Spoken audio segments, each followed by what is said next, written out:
Well, thank you all for coming. I'm very glad to be here today. We have a long session, but we're going to make up for it by being very boring. But they said they're going to lock the doors, and you can't leave. So you've made your bed, now you have to lay in it. All right. This is the thing that says that all the stuff that I'm saying doesn't count. So we're going to go over some of the stuff that you guys have probably already seen from Larry's keynote on Monday. Today's Tuesday, right, yesterday. I'll go through some of that quickly. I will highlight certain aspects that I think that, I'm not going to say he did a bad job, but certain things I feel like need to be reinforced. But we also have a lot of new content, so don't check out just yet. So for context, last year we had 4 regions, and lots of people told me that they couldn't use a cloud with only 4 regions, which I think is true. Now we have 16 regions, which may not seem like a lot, but it turns out is a very large investment to be able to build 12 regions in a year. But if you look forward to the end of next year, we're going to have 36 regions. And we're not just building those in easy-to-build locations. We're building them all over the world. We're building them in Asia. We're building them in Latin America. We're building them in Africa. A huge amount of investment for us. And something that I don't really cover here, but I wanted to mention, is it's not just that we're building these regions. We're also building a ton of region-specific certifications. So like for example, just this week we announced that we have FedRAMP Moderate available in our Gov regions in the US. We're getting a variety of higher level of compliances. So it's not just the region availability, it's also the security and the compliance that goes with it. So one thing that I wanted to highlight about our overall strategy is that we've heard from our customers that they really need in-country disaster recovery. And that's why you see on that map from before, we're putting 2 regions in every country wherever possible. Sometimes it doesn't quite make sense. Maybe the country's too small, or there's certain reasons for that. But in general, we're really focused on in-country disaster recovery because of the changes in the past, say, 3 to 5 years around data protection laws, privacy concerns, et cetera. That's what we hear from our customers, and it's also what we hear from regulators and other government agencies. Another area I wanted to touch on is ecosystem and partnerships. You may have already heard we're launching a new version of our marketplace. I think in a very quick form, our marketplace V2 enables customers to try what they want, pay only for what they use. They can consume it all in a single unified bill. And we're integrating tons of partners. We started with 10 launch partners at this open world that you can just procure their software and it gets billed to you directly. And we're going to be adding many, many more every single month. You've probably already heard me talk about this Microsoft partnership. You've heard Larry talk about it. Maybe you've heard your friends talk about it. The thing to understand is that Oracle and Microsoft are working together to enable their joint customers to bring shared workloads to the cloud. We started this in Virginia, and it's also now available in London. We're bringing this to the US West, which is really important because our US customers are demanding DR, and I think you'll see this as expanding around the world. The thing to really understand is that it has 3 factors. We work together at an identity level, which means that you can share your credentials and your identity posture across both clouds. We've worked together at the network connectivity level. What that means is, for example, in Virginia, the latency between Azure and the latency between the Oracle OCI is 1.2 milliseconds. For any of you that are familiar with the typical latency between different availability zones or the different availability domains in a region, they're as close together as, honestly, as our individual ADs are in Virginia. And then the third thing is we've worked together to make sure we have a shared support model.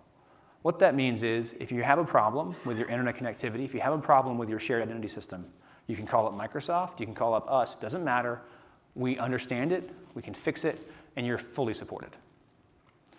Another big announcement is our new partnership with VMware. So the thing to understand about this is we're really focused on enabling the most demanding customers to be able to move their most exacting workloads from on-prem into our cloud. To do that, our customers told us they need full administrative control.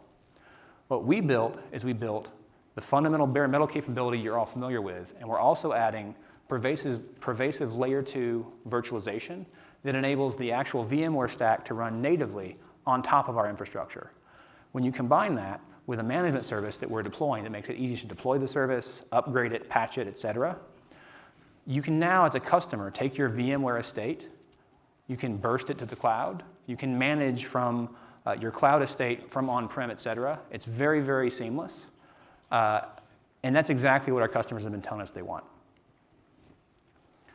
So just as a quick summary, because everyone likes a big pile of logos, the thing to understand here is that we're not just focused on any single vertical, right? We're going after different databases. We're going after different analytics and ML and HPC offerings. Across the entire stack, we're working with as many partners as possible to make sure make sure their software works really well on top of Oracle Cloud Infrastructure. It's certified, it's supported, and it's available in our marketplace, ideally as a bring your own license version and as a license included version.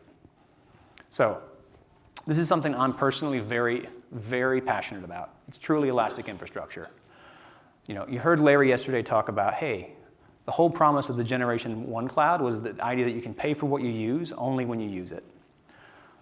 And we've really split this into two big pieces, right? I think originally we talked a lot about elasticity, and then over time, there's this new concept of serverless that came out. Well, the thing to understand is that I think in an ideal world, everything would be serverless. Most people don't ideally want to deal with servers. They'd like it all to be completely serverless. But it's not really possible for all applications. Sometimes you need the control that configuring servers gives you.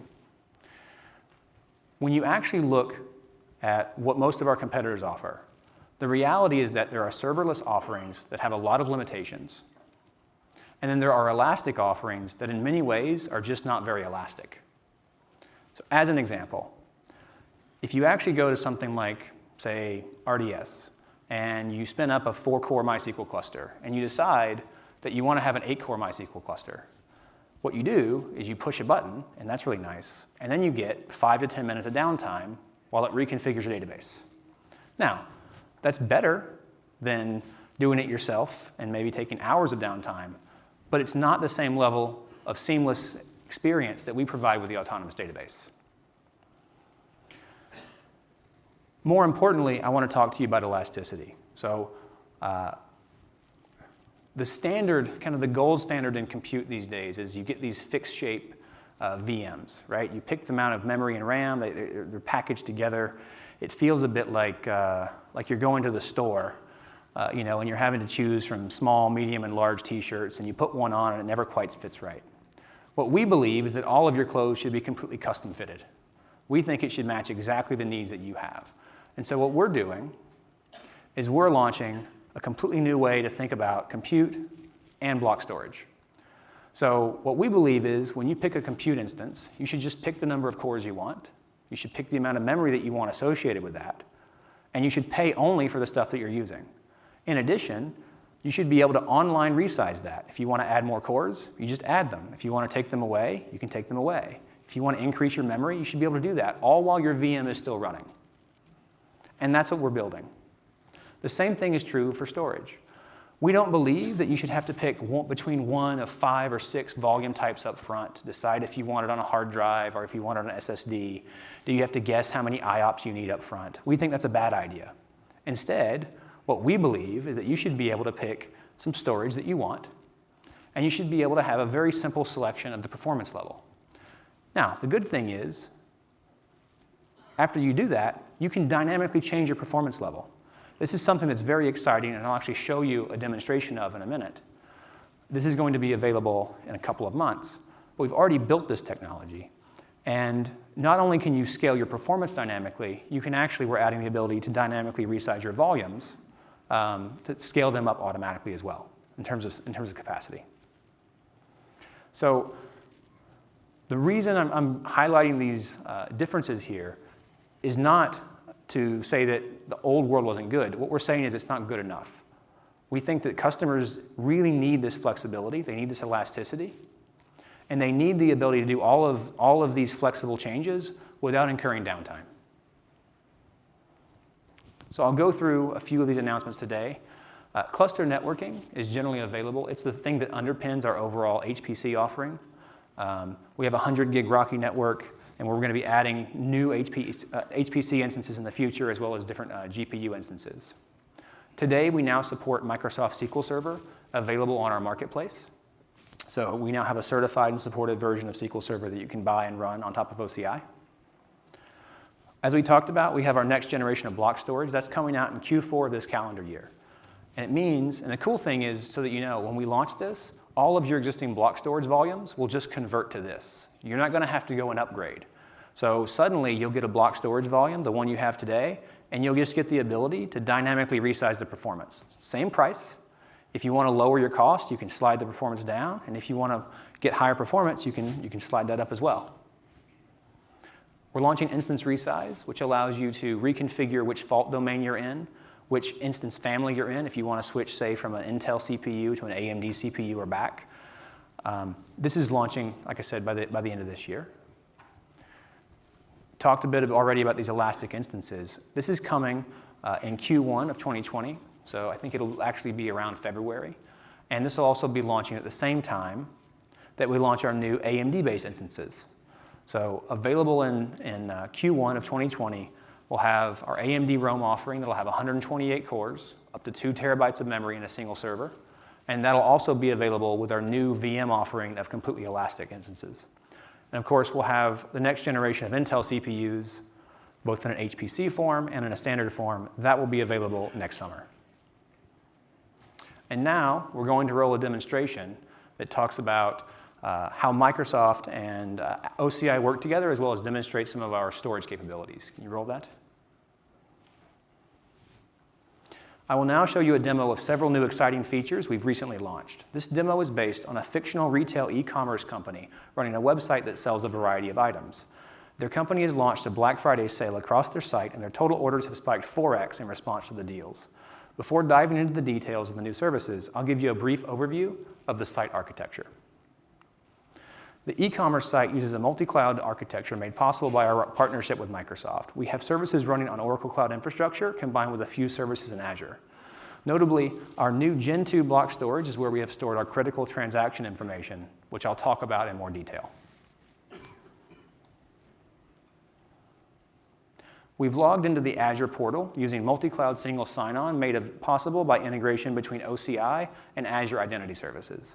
You can see we have our app deployed, the front end of it, in Azure using Azure Web App. These front-end components talk to a data store residing in OCI, which I'll now show you.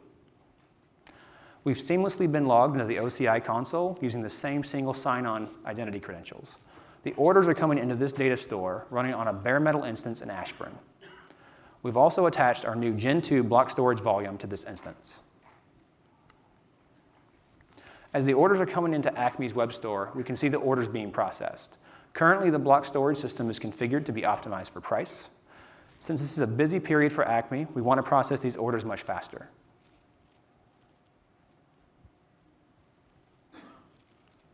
We can simply go back to the OCI console and dynamically configure the volume performance.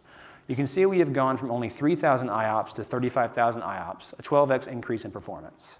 We simply submit the request, and without any downtime or interruption to the orders, we've increased our performance. This seems simple, but on competitor clouds, this would require an outage and hours of copying data between different volume types. Going back to the portal where orders are being processed, we can see that the orders are now being processed 4x faster compared to the cost-optimized configuration. This is a simple demonstration that shows the real-world value of our new block storage infrastructure, as well as our Microsoft Interconnect. Now, the thing I want to highlight here is because I think it's very valid. Some people might say, well, Clay, it seems a little bit made up. Do you really think that increasing my block storage volume performance is going to have that big of a performance gain on my application? And this is where I tell you the beauty of this is that it doesn't matter. And here's why. Let's say that you increase your performance and your application doesn't get faster. Great. Turn the performance down and save a bunch of money. And if it turns out that increasing your block storage performance does make your application faster, you can decide if that's the right trade-off for you. Do you want to pay the money for the increased performance? None of that do you have to do a whole bunch of complicated work. That's the real value, that the choices we're making around storage, and you'll have that exact same flexibility around compute as well. Those are the true deep innovations we're doing at Oracle Cloud Infrastructure. Now, you've heard me talk for far too long. What I'm going to do is have Gaurav from Reliance come up, and he's going to share a bunch of interesting stuff that they're doing using our cloud, as well as a lot about their very interesting business. Thanks, Clay. Thanks, Clay. Myself, Gaurav Duggal. I represent a technology and innovation division of Reliance Jio. To tell you about Reliance Jio, it's the second largest operator in the world. It is the largest operator in India. We handle around 350 plus million customers, which is, I think, 10 to 12% more than the total US population. On our network, people consume around 11 GB of data per month, which makes us the largest data consumer of the world as a country. We operate various apps, live TV, gamification, news, video conferencing, etc. My team works on various applications. I'm going to talk about a few. The first application is patented Hello Jio chatbot, which has handled around 300 million utterances over a year with 25 plus domain, with a near accuracy of 95 to 97%. It works in multiple Indian languages. If you open your MyJio app and you talk to it about playing a movie, about checking your balances, about checking your data usage, you can get it. The second application is Engagement app, which is highly awarded multiplayer gamification with live sports and TV shows. This has 100 million monthly user base, and so there is a series called Indian Premier League. We are cricket fascinated nation, so we held this competition, and we had around 155 million users interacting with our app. We hold various brand engagements inside this Engage platform. The third one is our video conferencing app, which is JioMeet, where people can conference from any device, anytime, anywhere. It's an end-to-end unified collaboration platform with chat, audio, video, and web interfaces. Few machine learning initiatives which my team works on is speech to text. We have around 100 million trainable parameters that gets optimized per iteration. The benefits of using Oracle is 2 to 2.5x because of NIC connected clustered GPUs, which is not available in another cloud providers. There's another application we have is text to speech.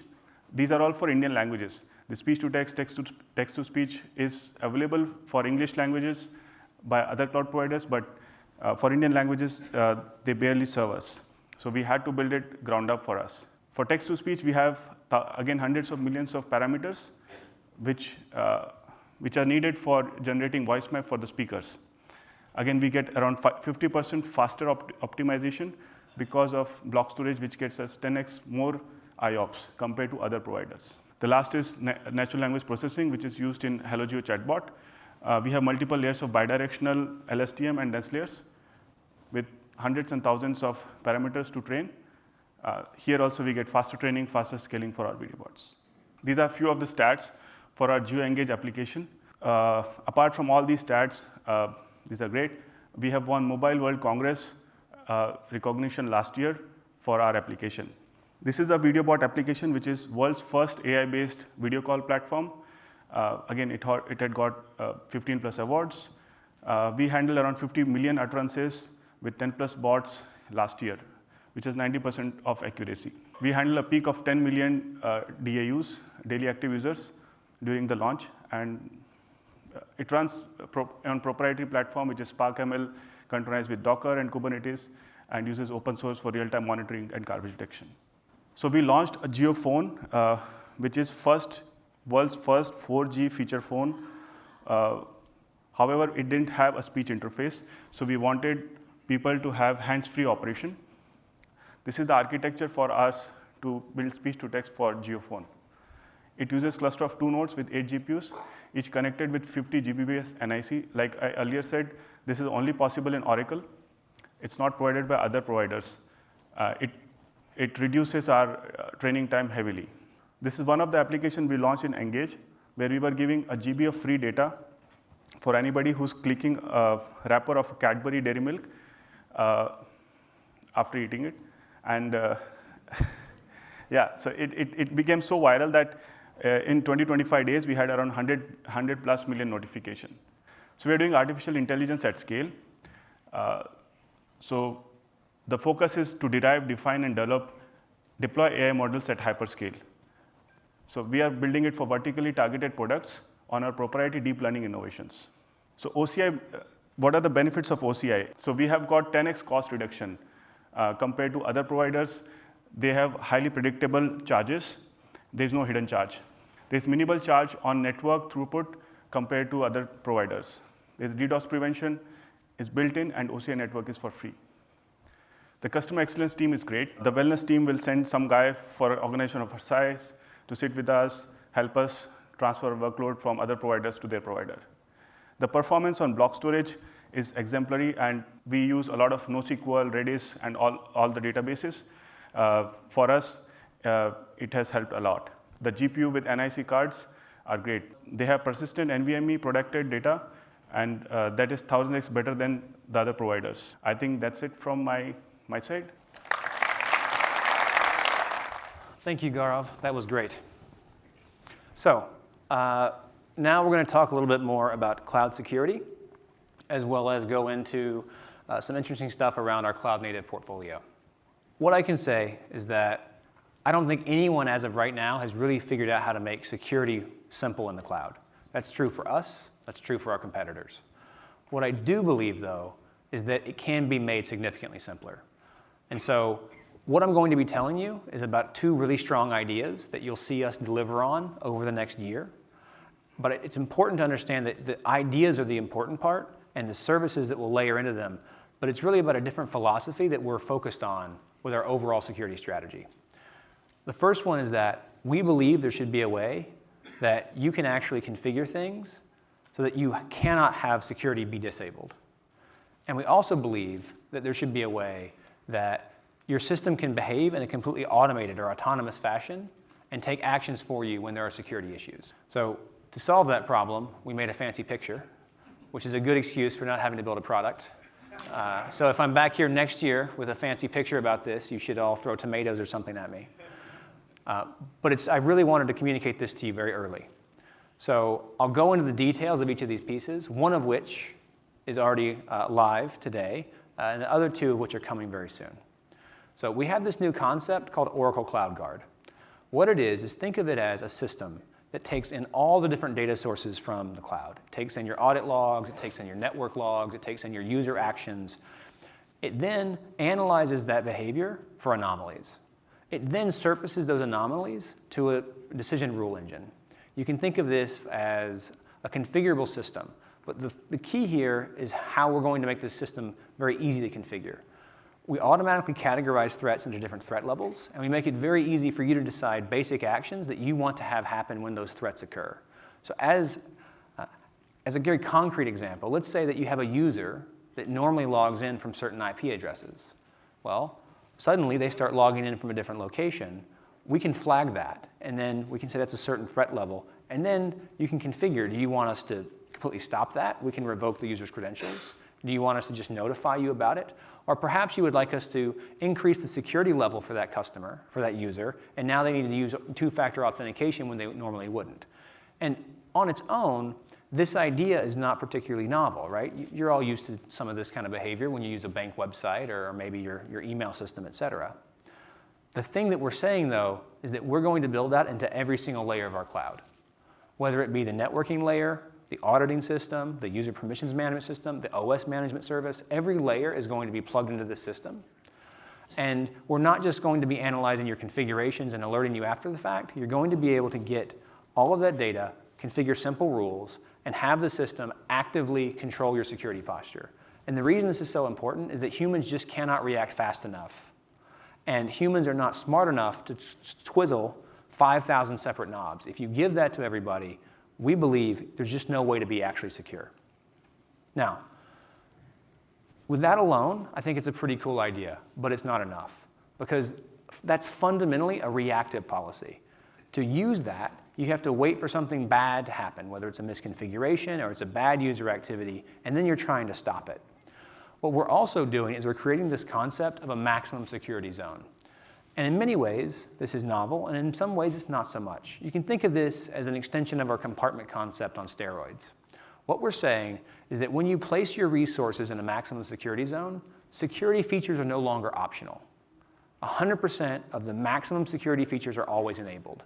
And when we enable new security features at any layer of the stack, they we have an upgrade path so that your resources that are in that maximum security zone automatically receive those. So here's some kind of interesting examples, and this is not all done yet, but imagine if your object storage bucket only accepted data that was encrypted, and if you tried to upload unencrypted data, it gave you an error. What if your object storage bucket couldn't be private? What if you couldn't put it directly on the internet? What if data extraction, if we monitor your data exfil rates, and when you there's a hard limit on sensitive data, and it couldn't be extracted at a rate faster than a certain level? Those are the things that we implement, and they're the things that only a cloud provider can do because it has to work at every layer of the stack. It has to be built deep into the actual infrastructure as well as all those layers on top. You probably heard Larry talk yesterday about the sad state of OS security and how we think we can do a much better job across the industry. Well, OS security in general is complicated. You have all these packages have security issues, and then you have to keep inventory management of it and then make sure everything gets patched. Instead, what we believe is that your operating system should be autonomous. It should actually keep track of itself. You should have a centralized management service, which we're calling our OS management service, that keeps track of these things. And the operating system should automatically be patched. When you do this, you don't then have to worry about, hey, was that CVE already fixed? You know it's automatically fixed. So the combination of these three ideas, the Oracle Cloud Guard, the Oracle Maximum Security Zone, combined with the power of autonomous Linux, we believe is going to be very, very powerful for creating really the most secure cloud available anywhere. To back that up, I'm going to talk to you about a few of the actual individual security announcements that are coming out. So as Larry said, we now have a completely dedicated version of Autonomous Database, which means you're not sharing any infrastructure components when you run your Autonomous Database on top of that. He also talked about Oracle Data Safe yesterday, which really enables the easy ability to analyze your Oracle database security posture, control it, as well as make it very easy to make sure that you can create test databases that have PII already masked, et cetera. We launched, which is available now, our dedicated VM host, which gives you all the flexibility of VMs, but with the added security that bare metal offerings give you. The other thing to understand here is that it's very, very seamless to set these up. You mostly just say, hey, I want this stuff to be launched on a dedicated host. Your VMs get placed there automatically, and you just pay for the underlying host that you're using. What will be available by the end of the year is the OS management service that also acts as a part of this autonomous Linux story. This keeps track of more than just Oracle Linux. It keeps track of multiple OSs. Right now, we're only focusing on Linux, but we'll actually have Windows support coming very soon. It enables K-Splice and real-time patching for multiple Linux OSs, not just Oracle Linux. This is going to be a very powerful service that many of our customers want to use. So coming out in the very beginning of 2020 is our unified logging service. This is going to bring together all of the important information you get out of our audit systems. It lets customers upload completely custom logs, as well as do analytics and searching capability on top. And this is also where we're going to add our security and incident event management functionality into our logging service as well. We're launching a new secrets management service that will be available in the beginning of 2020. This is built on top of our HSM-backed key management service. And really, I always get confused about the difference between keys and secrets. And secrets are the things that you need to log into places. You kind of need them back as plain text. And so, in an ideal world, you would have no secrets. You just have keys stored in a KMS. But then we live in the real world where you need some secrets. I know I have my own secrets. And we need somewhere to put them. And so you should put them in a secret management service. Come on, this is more interactive. It's a long talk. That's the best I've got, okay? I'm not a comedian. So we have a lot of enhancements for our key management service as well. We're introducing a virtual vault, which is a very low-cost version of our dedicated HSM. So today, the KMS option we have gives each customer a dedicated HSM behind the scenes. We're offering a virtual vault where customers can share that. And the reason we're doing this is that we believe that every single customer should have access to our KMS. You shouldn't have to pay any money, and we'll actually be introducing this at a very, very low price, also known as free, such that you can at least get your one virtual vault that enables you to integrate with all of our services with your own user-controlled keys without having to pay money. We have some important web application firewall enhancements. So there's some interesting stuff that that's happening around our ability to propagate and protect against issues that are happening all over the world. I think more importantly, it's more important that we have this out-of-the-box migration of open source mod security rules. A lot of our customers have been telling us it's very important to them. And then a few individual enhancements in our overall network security. So we just recently launched granular network security lists. I struggle saying this is a feature. It's almost more like an embarrassment that we didn't have this before. But now you can address at the individual VNIC level your security lists rather than having to address them at the entire subnet level. We have private endpoints, which is going to enable very flexible adaptations. This is important for our internal services, but it's also important for our marketplace customers, where as a third party, you can now attach to someone's virtual network. Obviously, they have to grant the access. It makes it very easy for you to build a service that can attach your endpoint into someone's virtual network without having to integrate over the public internet. And then, of course, we also want to add IPsec encryption to our Fast Connect offering. So that's a bit about our security enhancements. Now I'm going to talk about some of our cloud-native services. And then, of course, we'll have another amazing demo where someone does stuff and I talk. What is our position on cloud native? Well, cloud native is an amorphous term. It's not very well defined. But one thing we do believe is that when people are building cloud native apps, they really care about having openness and the ability to run their application in the cloud, as well as having a nice development platform on-prem, and also being able to take their applications from one cloud provider to the other. To do that, here's a nice graphic that kind of shows the dedication that we have at Oracle to that openness.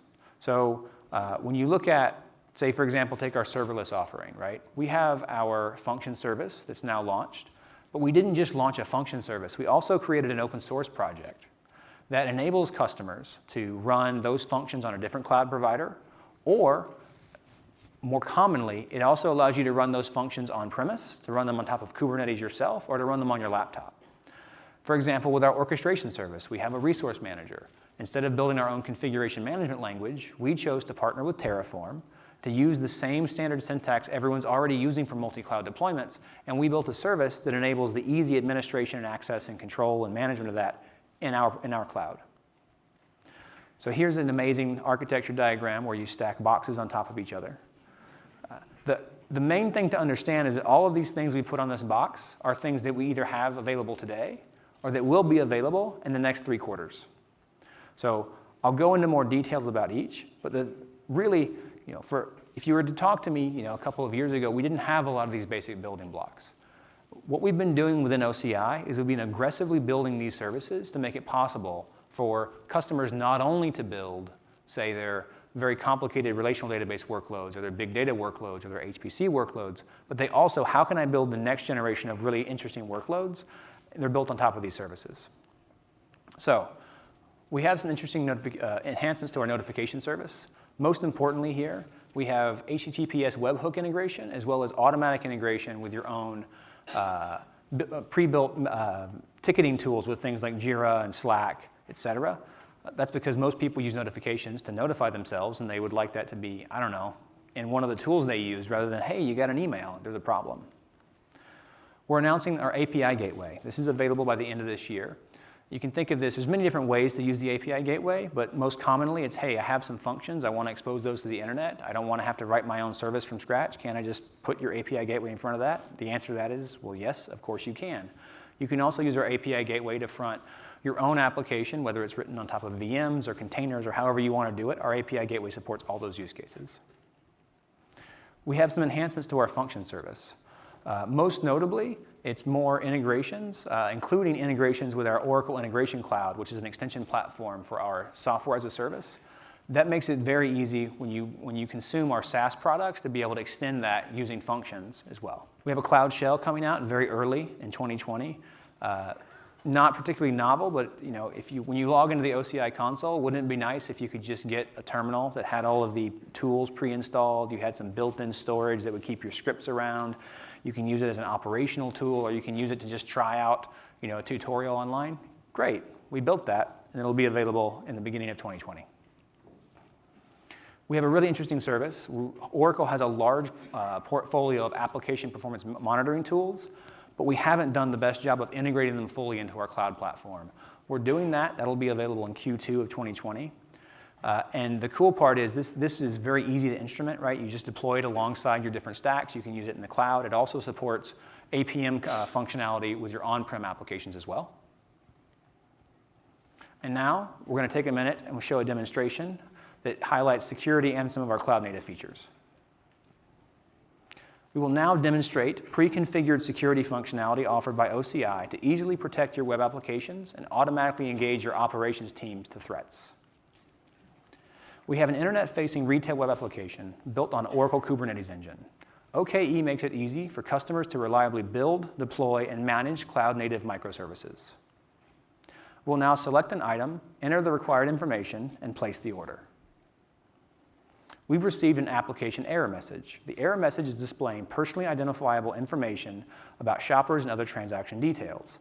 This application is not following security best practices, and it's also leaking internal architectural details. A curious attacker can easily use this method to get access to sensitive data. We'll use the OCI Web Application Firewall to protect this application and prevent this type of information leakage. OCI WAF is a security cloud service that enforces security best practices and protects your application. We'll go into the OCI console and deploy WAF in front of this web app. Provide the domain name, IP address of the app, and select all the pre-configured rules that apply to web applications. And then we deploy it. Once that's done, our application is instantly more secure from hundreds of vulnerabilities such as cross-site scripting, PII leakage such as credit card and social security numbers, and much more. What we'll do now is we'll try the same operation as before and see if Oracle WAF prevents accidental data exposure. As you can see, instead of the security leak, we get a 403 forbidden error message. In addition to the above, OCI WAF has also sent the security violation metric to the OCI monitoring service. And I have an alarm set up to notify me and my team in the face of such web application firewall events. This notification has arrived in near real time. You can see those alerts coming up on the top right, and it lets you know that something has happened bad and you should go take action to investigate it. And with that, I'm going to bring up Diego from Booster Fuels, who's going to tell you that all these things I just said about cloud native are not complete lies. Thanks, man.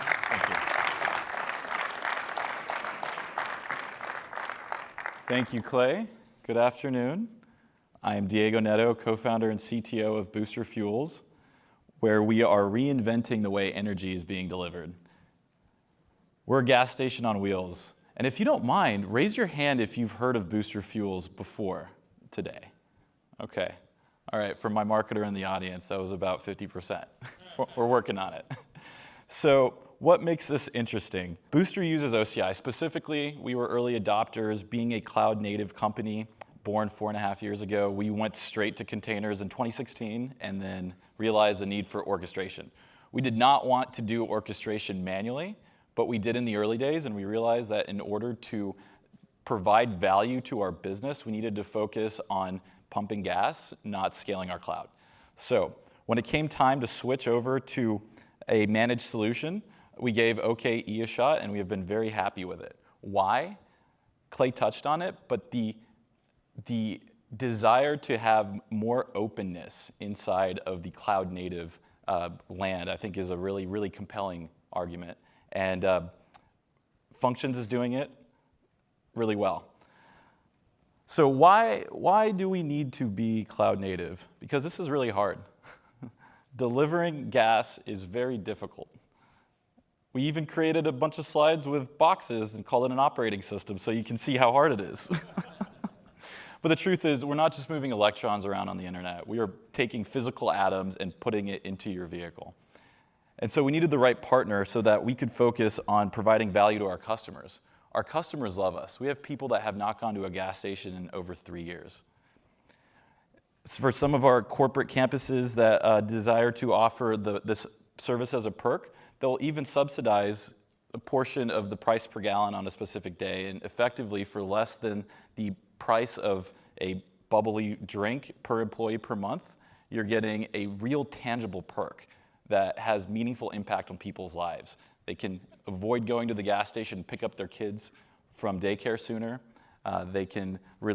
There's no more stress or anxiety about waiting in lines. So it's a very tangible perk. There's only so many yoga classes you can take in a month. We also are focusing on providing value to our fleets. Our customers that operate large fleets On average, we're saving them about $1,500 per vehicle per year in labor and fraud and wear and tear on their vehicle. We're also providing value to the planet. I know it might be a bit contrarian to be here in Silicon Valley listening to me talk about selling gasoline through an app using containers, but we've been able to do it. With our truck, we've been able to shorten the supply chain dramatically enough to reduce emissions throughout the entire cycle. So I'm proud to say that up to date, we have stopped 2.4 million pounds of carbon dioxide being emitted through this supply chain of energy. Before we go to where we want to go next, there was a video I wanted to queue up and play that shows how the system works. Can we pull that up? I saw a cute little purple truck driving on the highway. I was very curious about it. And when I found out what they do, which is bring the gas station to people, I just decided I can do that too. Technology is a very vital role in what I do. As a customer, you can just open up your phone, open up the app, order gas by dropping a PIN, and the technology that we use allows me to then see that PIN. Once I'm done giving that person a boost, then everybody's happy. The technology in the trucks allows me to cut down the number of things that I need to do manually in the fueling process, which helps me focus on the things I want to focus on. Sustainability, what it means to me is doing my part on the planet. Our whole fleet is carbon neutral, and so every boost that I do saves 1.4 pounds of CO2. When I am doing my boost every day, I feel valuable to the planet, and I feel wonderful knowing that I'm giving time back to Booster customers, because I have a son and I know what it's like to miss your family, and me giving you a boost is helping with that. My name is Janae Spain, and I'm a service professional at Booster Fuels.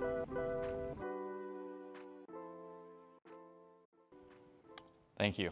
As Janae pointed out, delivering value to our customers safely is top of mind for us. So we want to spend as much time as we can focusing on that and not on scaling our cloud.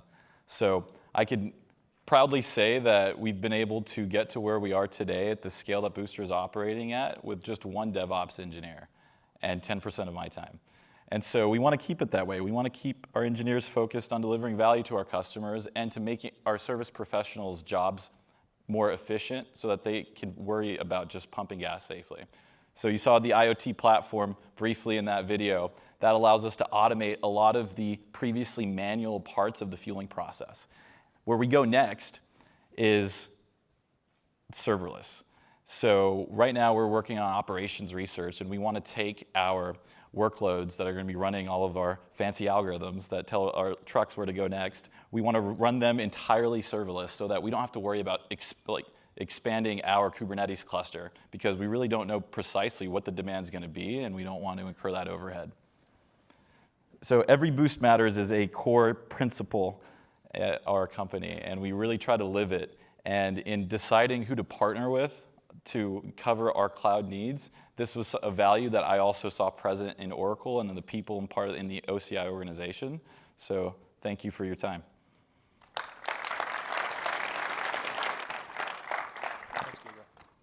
Well, I wish our color scheme was as cool as yours. We tried, but we still didn't get as good as purple. Black and red is cool too. We're not black and red anymore. We are something, redwood. It looks like trees. All right, I have one more section to go through. I want to talk about our overall data platform, have another demonstration, and then we have some very exciting things to hear from some of our partners and other customers at Oracle.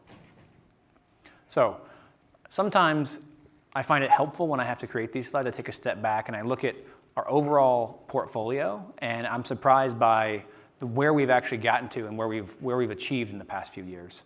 Specifically, when you look at the breadth and the depth of our offering, say when you look at our ingestion pipeline, the flexibility we have in our overall structured data stores, the flexibility we have from our analytics engines, where we're going to be in the next, say, 6 to 9 months is an incredibly comprehensive data platform all up. And I'll talk to you about some of those announcements right now.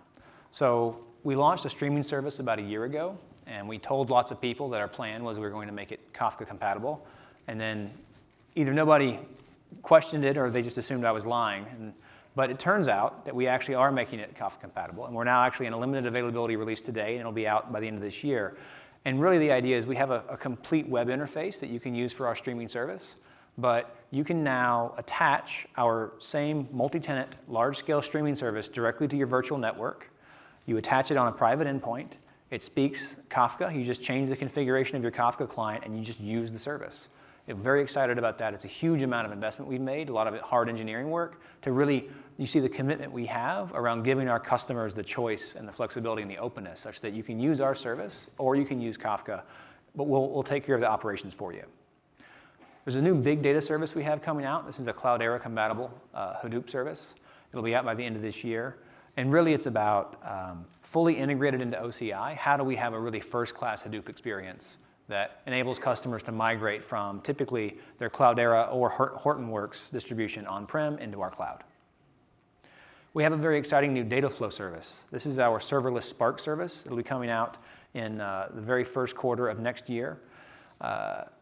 I actually have a demo that touches on this, but doesn't highlight it very much. This is very exciting. You take your Apache Spark jobs, you submit them. You don't have to pay anything. You don't have to run a Spark cluster. We run all of that for you behind the scenes. You can store all of your data in Object Store. It processes it, get the results stored back in Object Store. It's a very, very exciting service that actually very complements some of our other services.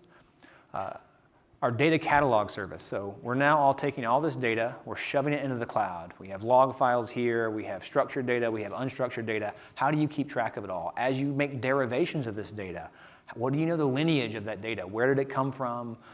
What is PII, what's not?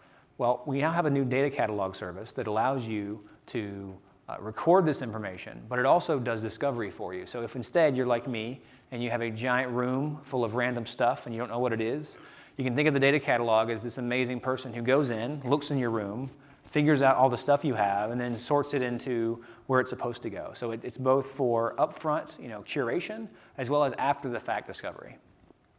We have a very interesting data science service. We acquired a company a while ago called datascience.com, and we've now fully integrated their data science portfolio into our Oracle Cloud Infrastructure. I have a demo that will showcase some of this data science functionality. This new service will be available in Q1 of 2020. We have a database migration service that's coming out very soon. This is built on top of our world-leading Golden Gate and Data Integrator technology. Think of this as you attach this to your network. It can do online migration of databases from on-premise into the cloud, or you can move from different sources to other destinations. You can go from sources that aren't Oracle to Oracle. You can go from Oracle to other destinations. It's a very exciting service. It'll be available in Q1 of 2020. We have a data integration service. So it turns out that people, instead of just migrating their databases, sometimes they want to do transformations as well. We used to call this stuff ETL, but that's now out of style, and we use the word data integration instead. This is a service that makes it very simple for you to do, whether it's batch moves or integration between your OLTP database and you want to extract some of those tables into your data warehouse, et cetera. This is a service that manages all that for you and operates that in your completely private virtual network.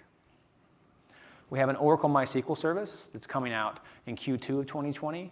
This is going to have all of the expected features you would find, an HA availability, scale up, high availability, scale up, scale down, scale out, et cetera. It's very exciting.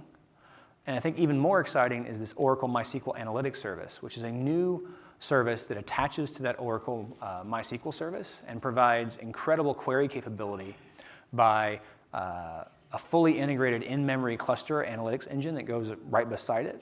And what we're finding is that this often offers up to 100x performance improvement for analytics type workloads compared to the standard MySQL engine.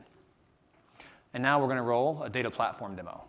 This scenario is the same retailer we saw before, Top Shelf. Credit card fraud is a growing concern for them, and they want to prevent fraud at checkout time before they've shipped any products. Their retail website is already running an OCI. They are taking advantage of the Oracle Cloud Data Platform services to use machine learning to infer fraud in real time. This allows them to prompt for more validation and prevent fraud from happening. Behind the scenes, here is what they have deployed. An Oracle Autonomous Database contains transaction data, customer account information, and a history of previous fraudulent transactions.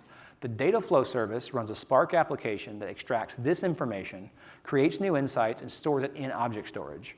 The data science service uses this data to train a machine learning model. The model is then deployed as a function with a REST API endpoint. The retail web application calls this function for every transaction in real time. Based on the response from the function, the web application may put the transaction on hold or prompt for further authentication. Let's look at the data science service to see some of the steps involved in building and deploying the machine learning model. We have a notebook session that uses the Jupyter Lab interface familiar to data scientists. Data science libraries are preloaded in this environment so that data scientists can build and manage models with a few lines of Python code. Data stored in object storage by the data flow service is brought in. On the left, we see the transaction-specific data that comes in from the web application, such as the geolocation of the customer when the transaction occurred. On the right, we see the data that comes from the customer account and transaction history, such as the typical geolocations associated with that customer and the average transaction amount. In the last column, we see the fraud labels that show whether past transactions were fraudulent. We need this so we can train the model. We select an AutoML model that comes from Oracle's Advanced Data Science SDK from Oracle Labs. A variety of open source models are also available to use. We run the model with the training data set and evaluate the effectiveness of the model across many dimensions. Once we've decided the model is sufficient, we save it to the model catalog and then deploy it to OCI functions. This function can be called for every transaction to get a fraud assessment. The nice thing about deploying the model as a function is that the customer pays only for the time when the function runs. So now we go ahead and go through our checkout steps again. Behind the scenes, the function is called and the model returns a result. In this case, the transaction is put on hold because the model determined that this is potentially fraudulent. The customer is asked to contact customer support to further validate the transaction. Now, I know that was a very quick demo, and I only highlighted the data science part and the functions part. But the thing I want you to understand is that these are real, actual use cases that customers are doing on our platform today. Even ourselves are doing this. Autonomous database is there. We pull the data in, we process it, we train models, and we deploy it. So going back to what I talked about in the very beginning, we have an extremely comprehensive data platform. Yes, these services are coming out over the next couple of quarters. As you see them, I think you're going to be incredibly impressed with the overall quality that our data platform provides. So last thing that I'll talk about is our always free cloud services. You probably already heard about this. You saw some people taking pictures of other keynote slides. I'll show it to you again, don't worry. The thing to understand here is that not only are we launching this always free trial, and we're continuing to our $300 of free credits for the first 30 days, we're also launching some new, very interesting shapes. So now you get a couple of autonomous databases. We have a scaled down compute offering. We're giving a free load balancer, et cetera. The idea behind this is that with this set of technology for free forever, you can build real applications, very interesting sets of applications on top of the Oracle Cloud. We're very excited about this. It really is for everybody. We're doing this. We're giving this away to developers in schools. We're giving it away to everybody out there who wants it. You just do our normal sign-up process, and you get these free forever. There's an image, which apparently if you take a picture of that, then you get a link. It turns out links are hard and pictures are easier. I'm a little bit out of date. Now, I would like to bring up Dinesh from Infosys, who's going to talk to you a bit about some of the very interesting stuff they're doing, as well as some interesting things that some of his customers are doing as well. Please welcome Dinesh. Thank you, Clay.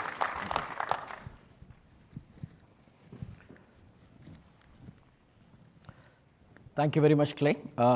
It was a very interesting presentation, as well as including a lot of features, and we are all very excited to look forward to what OCI has to offer to all of us. Very good afternoon, ladies and gentlemen. Myself, Dinesh Rao. I'm the Global Head of Enterprise Application Services at Infosys. Today, we're going to talk about our OCI credentials, as well as what we've done in the journey. See, if you really look at most of our customer base today, are really going through an imperative of the entire digital transformation. This digital transformation is actually driving a business outcomes towards moving organization becoming more agile and more nimble, really looking at newer business models. looking at how do we declutter the entire the business landscape that we have built, try and reduce the operational expenses so that the financial capital can be used at embracing newer technology, try and reduce the IT structure, if you will. In some sense, trying to lead the organizations towards moving more towards being more connected and alive enterprises so that they could self-heal as well as react to what happens around in the market. And we believe, when we really look at what OCI has to offer to us, is really a core and a key enabling platform for us to really help us enable this journey for a lot of our customers that we really look forward to. So having said this, today, what we're going to do is, broadly, we're going to talk about our practice, our key insights, our learning, and as well as have one of our customers come and talk to us as to what it meant for them to really take a journey along with us, right? So at Infosys, we have been with Oracle for over 20 years now. We've worked across the entire large spectrum of Oracle, from one end of the spectrum to the business consulting on the Oracle Labs to the other spectrum of doing technology as well as database. We've also been partner of choice in terms of doing a lot of business transformation programs across most of the industry segments and have a very varied experience along with that. But what this brings to the table is the 20 years of our hard-earned credibility in knowing what Oracle applications do, what their technology footprint is, and what it takes for us to really help a very seamless migration journey towards the OCI, right? So in addition to that, what I believe, there are 3 to 4 things one needs to really worry about from our experience in terms of really taking through this journey. Number one, every instance of the migration is very unique, has its own nuances.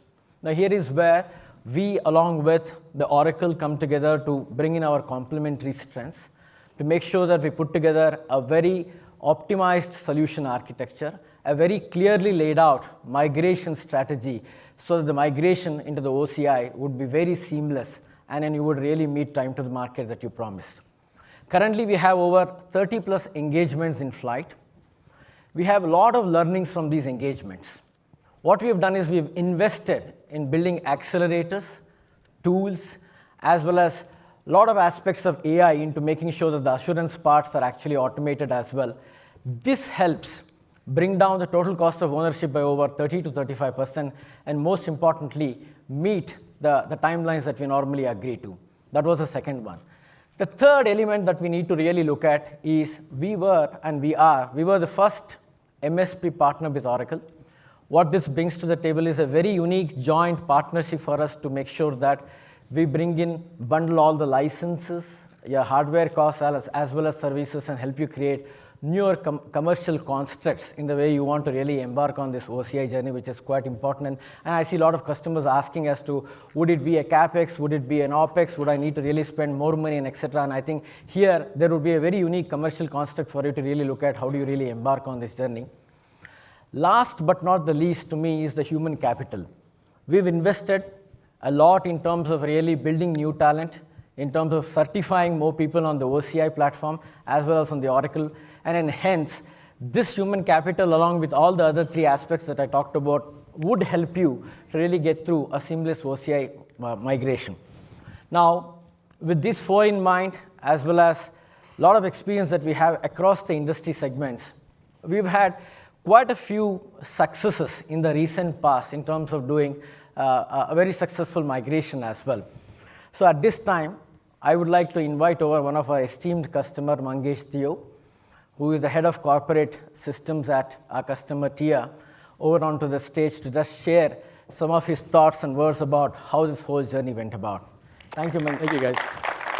So as soon as I climbed the stage, I guess it made it evident that I come from financial services from the East Coast, buttoned up. After seeing Diego and seeing Gaurav walk on, I think I made it very clear. I come from financial services, East Coast, 100-year-old company. But nonetheless, we do make investments in innovations. We do put in technology. We still make sure the lives of people are made more easier. So I have to thank Oracle for all the help we had for making this journey to the cloud, for moved our corporate accounting systems into the cloud, which in a financial services industry to do a step of this kind is quite bold, especially knowing security is always a concern. So, one of the good fun facts is from concept to contract to cloud was about a 16-month journey. 2/3 was consumed by contract. That's how the lawyers took most of the money. We technologists, we just managed to get things in the cloud. So I know we'll have talk about the solution we put in place. Yeah. So you went through a very successful journey of financial transformation very recently. Would you share some thoughts on why did you in fact even start off on this journey of transformation? So like I said, although we are a 100-year-old company, we still like technology, we like innovation. So one of the couple of big and very important things, like one is scalability. Life is full of acquisitions now. So as you acquire companies, you want to make sure they're integrated. You want to make sure your solutions are scalable. The second thing is reliability, right? So on-prem, you have not much to fall back on unless you have a huge HA and everything else where you spend a lot of money. So that's the other piece, which is making sure that we are on reliability. Security was another thing, OS, database, look for all vulnerabilities, patch them as often as you need to. Network security, all of that, we could make sure that becomes Oracle's headache. So that's another aspect of thinking there. And then finally, to borrow a line from Larry yesterday, we wanted all of this and we wanted to pay less. So we certainly wanted to reduce our TCO significantly as we embark this journey. So a couple of the drivers that made us go there, and also the strategy, right? So organizations are looking at getting off their on-prem and making either a private cloud or going on a public cloud. So that strategy also, we want to make sure that we don't fall back in that place. So that was sort of some of the drivers that we... Yeah, those are fantastic drivers. So you having lived through this journey and then gone through this, if people here in the room really want to embark on this journey, what do you think are some of your learnings and key success factors that you want to share that somebody needs to keep in mind as we really embark on such journey? So it's all about relationships. It's funny that I say that, but it's the relationship and the partnership with Oracle, partnership with Infosys that made us get this journey easier. A couple of things that we need to look at is, it's going to cloud is not always going to be cheaper unless you do it right. That's one thing which we all have to understand. There are numerous autonomous capabilities which, at the pace that they are being introduced, it's sometimes if you don't have the right people whom you're talking to, you don't really know that's available to you, and you don't avail of them, and you sort of have that capabilities left out, and we don't make the best of your. The other piece is, security is certainly a concern all over. So we made sure, especially in our industry, cyber teams are very active. They want to make sure that it's all secure. Encryption.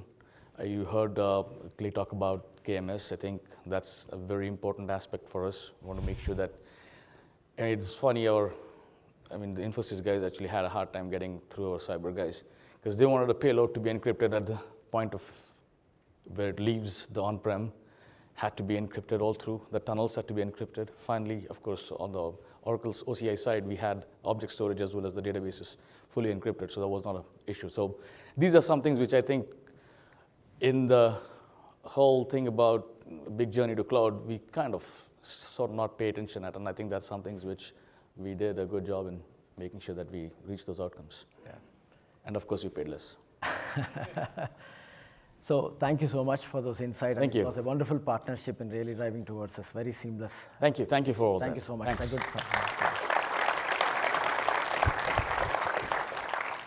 So at this stage, I want to welcome Mettu Rao, who is a principal cloud architect with Infosys for over 20 years. He's going to share with you folks on what our OCI journey has been, what are our key capabilities that we have built, tools and accelerators, and what we've invested towards easing this journey. Thank you. Thank you. Thank you. Good afternoon, everyone. So at Infosys, not only we offer migrating the applications onto Oracle Cloud, but what you see today, the business drivers for reducing the run cost, running your applications and reducing the cost. So primarily, the cost that is involved is the software licenses, the infrastructure hosting. These are the most expensive items, for your run services. So what we do is, we have an offerings from Infosys side to, reduce your run cost, comprising of optimizing your application and database licenses. Like, let me just quote you an example how we were able to optimize for one of a leading bank. They were actually paying like $125 million in terms of the application and the database licenses, and when we got on and we optimized it, this was per annum. Today they pay $75 million. So you could see the amount of savings that we were able to bring in with this particular service. And apart from that, we offer innovative bundling services. So we bundle the software in such a way that we integrate the AMS, the application licenses, and the hosting services together. So that way, we could reduce the cost for the customers. And then we help you to migrate your applications to Oracle Cloud Infrastructure, migrate your workloads. The beauty about migrating these workloads to OCI is very transparent to business. Business would not have any problem because we're trying to do a lift and shift of these applications, whether it's an EBS, PeopleSoft, OBIEE, JD Edwards, or you name it, all the enterprise applications, we do it lift and shift. No impact to the business, but then you're going to save your cost. That's the beauty about it. Like, we give a committed saving to the tune of 30 to 40% to our customers. And then added to it, we are modernizing the applications.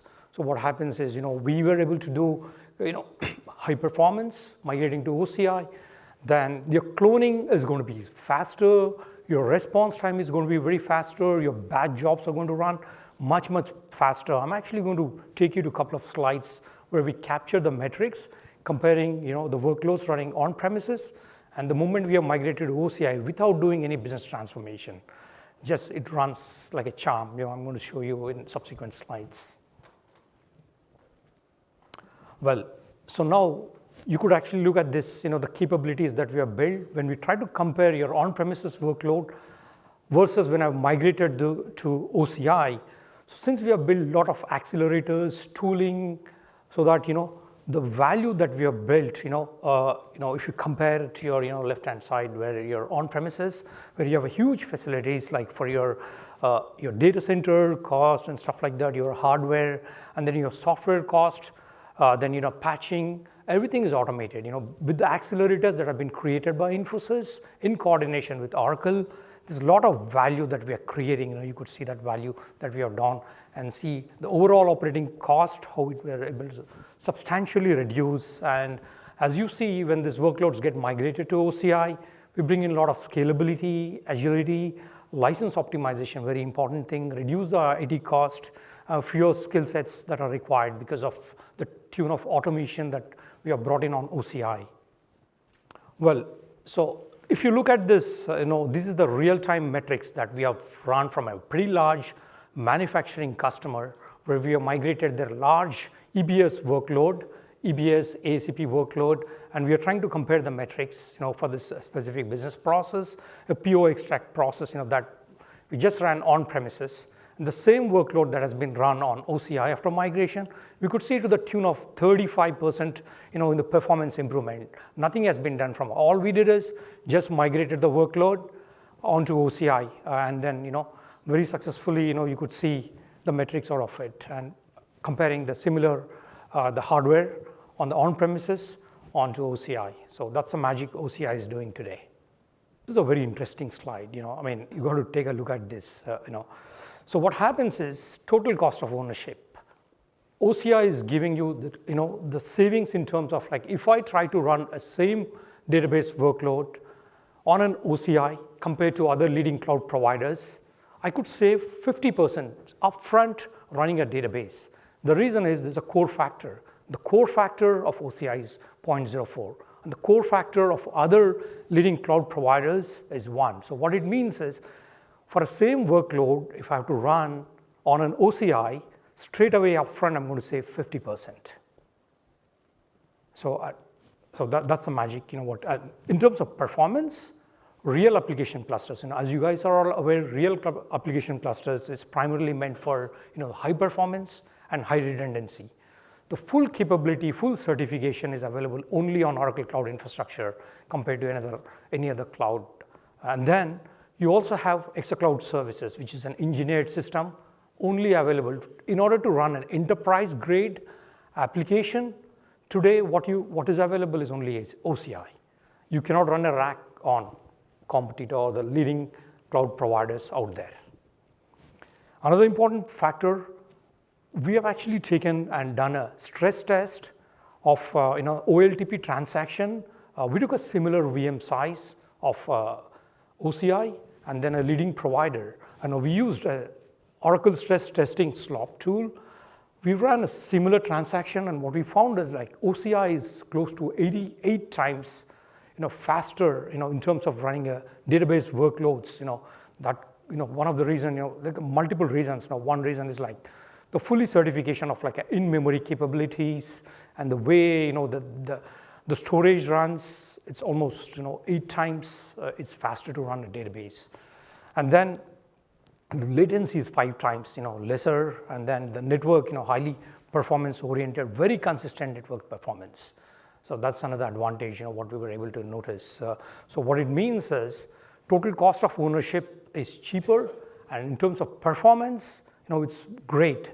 Thumbs up when you try to migrate your workloads onto OCI. This is some of our findings based on almost like we have done like 30 plus customers. They're already live on OCI from Infosys, moving on to EBS workload, CBOL workload, OBIE workload, you name it. We were done it in a length and breadth of all the applications, and these are some of the metrics that we were able to capture real time, migrating to OCI. I would like to actually talk about some of our, the case studies that we have done. So the case study, what you're seeing here is from one of our leading manufacturing customer, very, more than a $10 billion turnover company, Fortune 500, and they are specialized in motor manufacturing. What we did is we migrated their EBS landscape. 16 weeks end to end, we were able to migrate them. This was one of the largest migration that we did 2 years back. These guys are live on OCI for past 2 years. EBS, a 6 terabyte, ASCP, 12 terabyte, Discoverer, about 20 terabyte, and then some of the non-Oracle workloads that we were able to migrate. And end to end, we did a assessment, we did an infrastructure mapping, we migrated their all non-production environments, we migrated the production environment, we migrated the disasters, setting up in Ashburn and then the Phoenix data centers, provided the redundancy, and they had an ExaCloud service. And some of the metrics which I've shown you in the previous slide are actually from this specific client here. They're very happy, and they've decided migrate their entire workload onto OCI, and they want to actually hive off their data center that they have currently. So this is a highly capable, and the metrics what you see in terms of performance, 20 to 25% reduction in the CPU, then a lot of critical jobs, the long-running jobs, they were able to successfully run on-premise, migrated to OCI, 30 to 35%, efficient migrating these workloads. So this is about one of our very successful customer where we have done a large migration onto Oracle Cloud Infrastructure. This is our architecture, where we migrated them to, ExaCloud service. They have an EBS, ASCP, just to showcase the entire landscape, how it looked when it is on OCI, in terms of a storage, in terms of, the VMs, the ExaCloud service, and then the integrations that we have used. This is another financial, TIA, where, we work very closely with Mangesh under his leadership. And we migrated, thank you Mangesh, choosing us, and it was a great successful project. So we migrated the financial application, PeopleSoft, and then it's not only the lift and shift. What we did is we actually upgraded the People Tools environment, we upgraded the financial PUM, everything on Oracle Cloud, and then what we did is we actually put their integrations. We have implemented OIC, and then the Fusion Accounting Hub was in parallel was getting implemented. So we have migrated the financial PeopleSoft, OIC, all the integrations on premises onto the SaaS, successfully put this OIC, and then communicating with PeopleSoft, all the internal and external interfaces. And then the beauty about this is, they are a financial organization. And what they said is, we don't want you to, we don't want to have any dependency with our IT organization. Can you run this as a SaaS? Today, I have a Workday, I have a Salesforce, and all they do is they give me a capability of browser access and some of the integrations. I don't want to mess with all the security and stuff like that. So we said, yes, we can work with you guys. And then, if you see here, We have executed this whole of this migration as a SaaS-like management on OCI. What it means is Infosys, we do a end-to-end, turnkey solution. What we did is we take care of, the WAF, vulnerability management. We do the penetration testing, patch management, endpoint security, IAM resources, logging, monitoring. Everything is controlled by Infosys as a managed services. We do the administration of the application. We manage their OS. We manage their databases. We manage their vulnerability, we manage their intrusion detection, and then we work if there's any alerts, we let them know so that and we give them the access for some kind of a monitoring, whatever they need it, and this is going very, very successfully. Web application firewall is in place. We have an MFA, and there's a very stringent norms, like Mangesh has said. We have to pass through that, and we have to make them, we have to put them in a very good humor. So that's what it is. So over to Clay.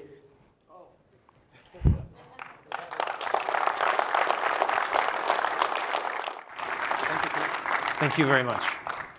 So,